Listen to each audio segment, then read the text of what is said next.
झूलेलाल चालीसानो मतलब ये है कि झूलेलाल चालीसो શું કામે મનાવે છે 40 દિવસ? તો અમારા સિંધી ઉપર 2007 માં બહુ જ અત્યાચાર થયો હતો। અમુક કોમ ઉપરથી, જે કોમનું આપણે નામ નહીં જાહેર કરીએ, પણ કોમ બહુ જ અત્યાચાર થયો હતો। ત્યારે સિંધુ બધા ત્રાસી ગયા હતા અને તેમને દરિયા કિનારે સિંધુ નદીના કાંઠે બેસી झूलेलाल અમારા ઈષ્ટદેવની તપસ્યા કરી હતી, પ્રાર્થના કરી। એટલે ત્યાં આકાશવાણી થઈ અને झूलेलाल દેવતા દરિયામાંથી દરિયા દેવતા પ્રગટ થયા, દર્શન આપ્યા અને એમને આકાશવાણીમાં પણ અવાજમાં આવ્યું, ત્યાંથી અવાજ આવ્યો આકાશમાંથી ને કે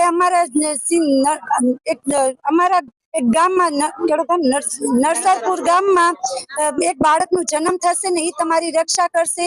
તો અમને આકાશવાણી દ્વારા ખબર પડી અને જાણવામાં આવ્યું, ત્યારે झूलेलाल ભગવાન પ્રગટ્યા અને આ 40 દિવસ છે તપસ્યા કરી તેમનો ફળ મળ્યો। આ અમારા झूलेलाल ઈષ્ટદેવ છે, એનું ચાલીસા સાહેબનો મહોત્સવનો પ્રોગ્રામ ચાલુ છે, જે આપણે રેલનગરમાં એકતા મસાલા માર્કેટ વાળી શેરીમાં એનું આયોજન રાખેલું છે, અયોધ્યા નગરી બ્લોક નંબર 12 માં।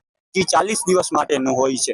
આજે એની પૂર્ણાતિથિના નિમિત્તે 51 ભેરાણાનું અમારી શોભાયાત્રા બહુ ધૂમધામથી નીકળેલી છે, જે અહીંથી થઈને લાલપરી સુધી ગાજતે વાજતે લઈ જાશું અને ત્યાં પૂર્ણાતિથિ થશે। અખંડ જ્યોતનું ત્યાં સ્થાપના જે કરેલી હોય એનું વિસર્જન કરીએ છીએ। એના માટે આ બધું છે અને આ બધામાં બધા અમારા સિંધી સમાજના લોકો જોડાયેલા છે અને આ અમારો ગ્રુપ છે, જય झूलेलाल ગ્રુપ, રેલનગર, રાજકોટ।